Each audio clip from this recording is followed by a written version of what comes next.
சற்றுமுன் வெளியான தகவல். மகளிருக்கு மட்டுமல்ல, அக்கவுண்டிற்கே வரும் ரூபாய் 1000 தமிழக அரசு கொடுத்த முக்கியமான அறிவிப்பு. அது என்னன்னு பார்க்க போகிறோம். நீ நம்ம சேனல் சப்ஸ்கிரைப் பண்ணாமல் இருந்தால் மறக்காமல் லைக் பண்ணிக்கோங்க, சப்ஸ்கிரைப் பண்ணிக்கோங்க. வாங்க வீடியோக்குள்ள போகலாம். இந்த நிதியாண்டில் 6 முதல் 12ஆம் வகுப்பு வரை அரசு பள்ளிகளில் பயின்ற மாணவர்கள் அரசு உதவி பெறும் பள்ளிகளில் தமிழ் வழியில் பயின்று உயர்கல்வி பயிலும். இந்த நிதியாண்டில் 6 முதல் 12ஆம் வகுப்பு வரை அரசு பள்ளிகளில் பயின்ற மாணவர்கள் அரசு உதவி பெறும் பள்ளிகளில் தமிழ் வழியில் பயின்று உயர்கல்வி பயிலும் மாணவர்களுக்கு தமிழ் புதல்வன் திட்டத்தை அறிமுகப்படுத்தி மாதம் 1000 உதவித்தொகை வழங்க வழிகாட்டி நெறிமுறைகள் அடிப்படையில் செயல்படுத்த உத்தரவிட்டுள்ளது. இது தொடர்பாக தமிழக அரசின் சமூக நலத்துறை செயலர் வெளியிட்டுள்ள அறிவிப்பில், இந்த நிதியாண்டிற்கான பட்ஜெட்டில் உயர் கல்வியில் பெண்கள் சேர்க்கையை அதிகரிக்க அறிமுகப்படுத்தப்பட்ட மூவலூர் ராமாமிர்தம் அம்மையார் புதுமை பெண் திட்டத்தை போல் அரசு பள்ளி மாணவர்களின் உயர்கல்வி சேர்க்கையை அதிகரிக்க தமிழ் புதல்வன் திட்டம் அறிமுகப்படுத்தப்படும். இவர்களுக்கும் மாதம் ரூபாய் 1000 வங்கி கணக்கில் செலுத்தப்படும் என அறிவிக்கப்பட்டது.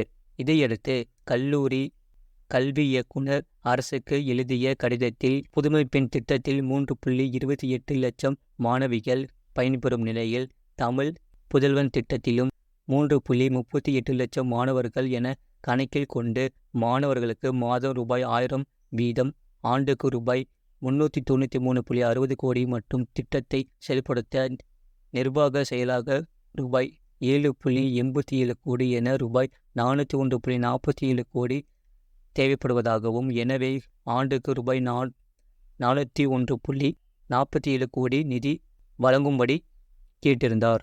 இதை பரிசீலித்த தமிழக அரசு இந்த நிதியாண்டு 6 முதல் 12ஆம் வகுப்பு வரை அரசு பள்ளிகளில் பயின்ற மாணவர்கள் அரசு உதவி பெறும் பள்ளிகளில் தமிழ் வழியில் பயின்ற உயர்கல்வி பயிலும் மாணவர்களுக்கு தமிழ் புதல்வன் திட்டத்தை அறிமுகப்படுத்தி மாதம் ரூபாய் 1000 உதவித்தொகை வழங்க வழிகாட்டி நெறிமுறைகள் அடிப்படையில் செயல்படுத்த உத்தரவிட்டுள்ளது.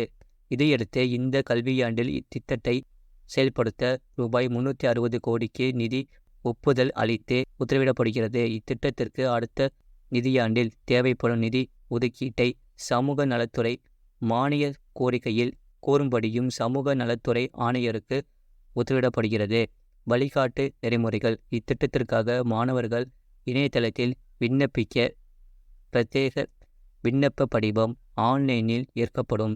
விண்ணப்ப படிவத்தில் அளித்துள்ள ஆதார் எண்ணை சார்ந்த கல்லூரியில் இருந்து பள்ளி கல்வித்துறையின் இமெஸ் மூலம் சரிபார்த்து அரசு உதவி பெறும் பள்ளியில் படித்தது உறுதி செய்யப்படும். அதன்பின் உயர்கல்வித்துறைக்கு அனுப்ப வேண்டும். விண்ணப்பிக்கும் மாணவருக்கு பிரத்யேக எண் உருவாக்கி மாணவரின் அலைபேசிக்கு குறுஞ்செய்தி அனுப்பப்படும். இத்திட்டத்தில் 6 முதல் 12ஆம் வகுப்பு வரை அரசு பள்ளியில் பயின்ற அரசு உதவி பெறும் பள்ளியில் தமிழ் வழியில் பயின்ற மாணவர்கள் முழுமையாக பயன்பெற இணையதளம் மூலம் விண்ணப்பிக்க ஏற்பாடு செய்யப்படும். இதற்காக வருமான உச்சவரம்பு, இளம் ஒதுக்கீடு என எந்த ஒரு பாகுபாடும் இல்லை. 6 முதல் 12ஆம் வகுப்பு வரை அரசு பள்ளியில் பயின்ற மற்றும் அரசு உதவி பெறும் பள்ளிகளில் தமிழ் வழியில் பயின்ற மாணவர்கள் தமிழகத்தில் எந்த ஒரு கல்வி நிறுவனத்திலும் அரசால் அங்கீகரிக்கப்பட்ட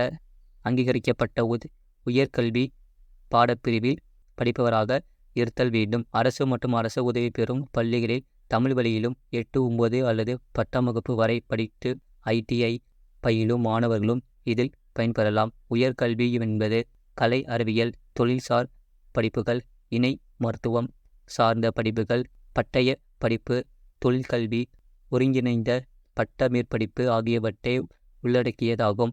தொழில்தூர கல்வி, அஞ்சல் வழி அங்கீகரிக்கப்படாத உயர்கல்வி நிறுவனங்களில் உயர்கல்வி பயிலும் மாணவர்கள் இத்திட்டத்தில் ஊக்கத்தொகை பெற இயலாது. வேறு ஏதேனும் உதவித்தொகை பெற்று வருபவராக இருந்தாலும் இத்திட்டத்தில் பயன்பெறலாம். மற்ற மாநில பள்ளிகளில் பயின்றவர்கள் இத்திட்டத்தில் பயன்பெற முடியாது. ஒரே குடும்பத்தில் எத்தனை மாணவர்கள் தகுதி பெற்றாலும் அனைவரும் இத்திட்டத்தில் பயனடைய விண்ணப்பிக்கலாம். ஒருங்கிணைந்த பாடப்பிரிவிலும் பயிலும் மாணவர்கள் முதல் 3 ஆண்டுகள் மட்டும் உயர் ஊக்கத்தொகை பெறலாம். பிற மாநிலத்தில் மத்திய அரசின் கீழ் செயல்படும் IIT, NIT போன்ற தகைசால் கல்வி நிறுவனங்களில் பயிலும் அரசு பள்ளி மற்றும் அரசு உதவி பெறும் பள்ளிகளில் தமிழ் வழியில் பயின்ற மாணவர்களும் இத்திட்டத்தில் பயன்பெறலாம். இது போன்ற செய்திகளை உடனுக்குடன் அறிந்து கொள்ள மறக்காமல் சேனலை சப்ஸ்கிரைப் செய்யுங்கள், மற்றவர்களுக்கு தெரியப்படுத்த ஷேர் செய்யுங்கள்.